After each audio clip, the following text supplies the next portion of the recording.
So welcome to the Paperback Bookshop's YouTube channel. For those of you who know us, you'll know that we tend towards the lo-fi, so this is something new for us.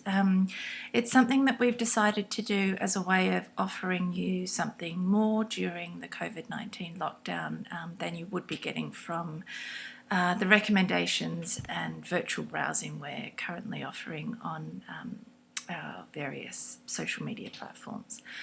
My name's MacDonald. I'm one of the booksellers at the Paperback, and the idea is here that you will find readings from myself and other Paperback staff, as well as writers in our community.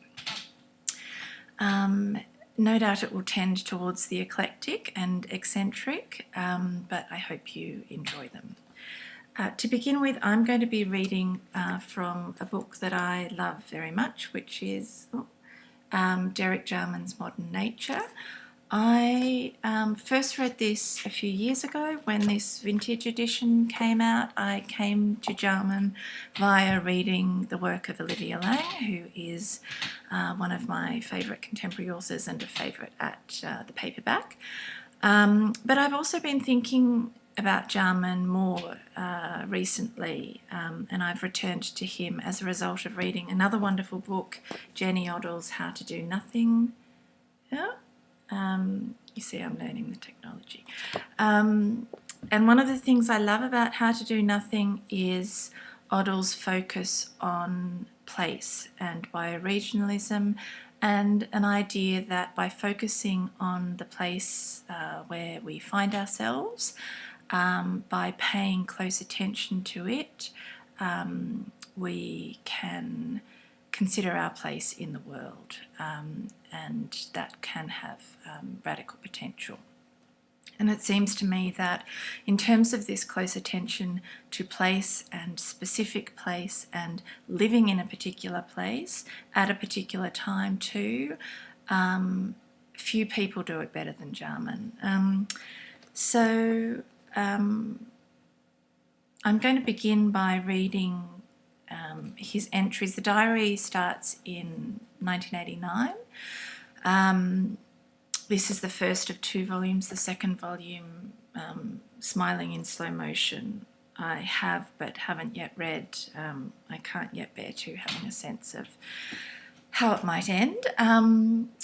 But given that I've just been out in my garden planting lavender and poppy seeds that I gathered from our spring garden, it seems appropriate to read something about Jarman's garden. I'd never gathered seeds from the garden before reading Jarman, and I'd also never had any luck growing poppies before reading him, so I have two things to thank him for, as well as this book. So I'm going to begin with Friday the 7th of April. The day started with 2 brief showers, a cold breeze, but the sun came back and stayed.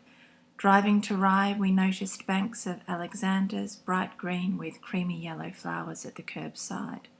At the gravel pits, we counted a flock of over 30 swans grazing amongst the sheep. All the way, the gardens were bright with spring flowers, particularly marigolds, which run riot. At the bookshop, I bought Kilvert's journal. The proprietor recognised me, called me by name, which startled me. We talked for a while. Back home, I walked along the deserted beach past the power station. The west side of the Ness has a different vegetation. It's flat. There are patches of moss, islands of dead broom, thrift and an abundance of foxgloves. At the sea's edge, there is horned poppy, but little, if any, sea kale. Further past the pylons, there is a golden island of gorse. Here, even in the cold wind, the air is scented. Gorse has a delicate herbal perfume, not unlike rue. In the right weather conditions, the whole Ness smells of it. There is a passage into the deepest clump, a huge area 100 yards or more in diameter. Deep inside, a golden light and a heady perfume. The bushes seem ancient, serpentine gnarled trunks as if wrung ferociously in an easterly gale. Many of them, long dead, form a carpet like a writhing snake pit.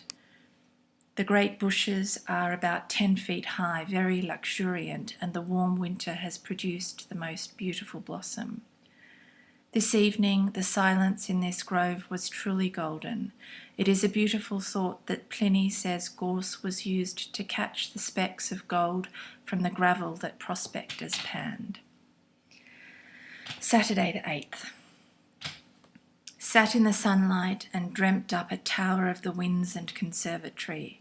There are 5 new paintings on the walls: the lady who hung herself in the Garden of Eden, the boy who drowned in holy water, a day return to the Isle of the Dead, hushed footsteps, and the ebbing tide.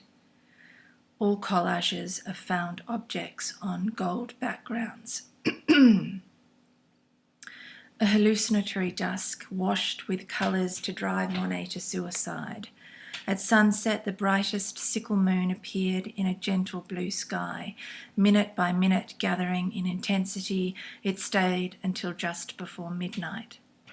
Night clear as a bell. The blue passed through violet with strands of rose and old gold to become a deep indigo. So etched were the moon and stars they seemed to have been cut out by a child to decorate a crib.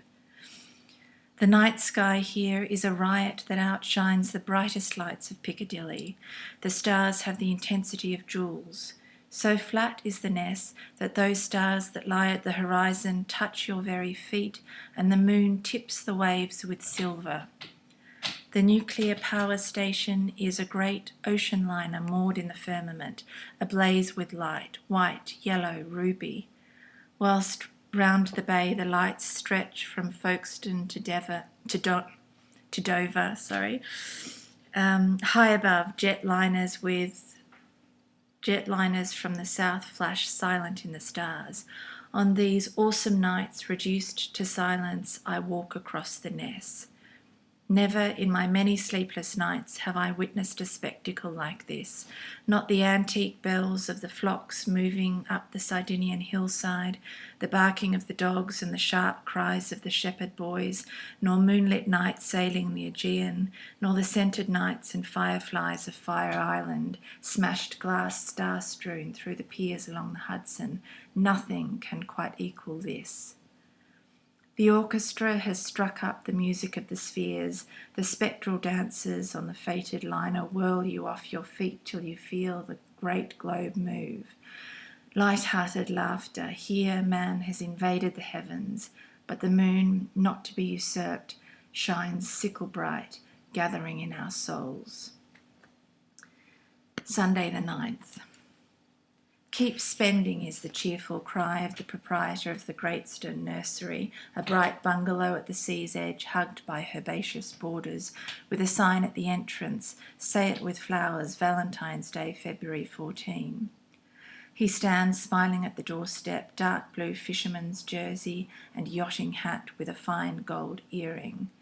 He retired here years ago from the film studios, said he preferred the light here as he didn't have to shift it about. He runs his nursery, which is the best value for money, like a London market barrow, throwing in a Santolina or a lavender like an extra potato or cabbage, adding, "You don't need the change, do you? And how's the wife?" Looking at the smallest sedum, he announced, "Now that'll cost you." The sales take place in front of the house between racks of gnomes, woodpeckers, blushing maidens and frogs. Behind them in the porch are shelves of Chinese porcelain painted with dragons and chrysanthemums, teapots in the shape of elephants, vases and caddies jostle for space. Through the net curtains, elaborate gilded temple guardians and incense burners, trees of semi-precious stones, mysterious gods and goddesses dimly glimpsed. Today I left this Shangri-La with 6 lavender and a large sack of potting compost with plenty of change from a £10 note. So that's the end of the second weekend in April 1989 from Derek Jarman.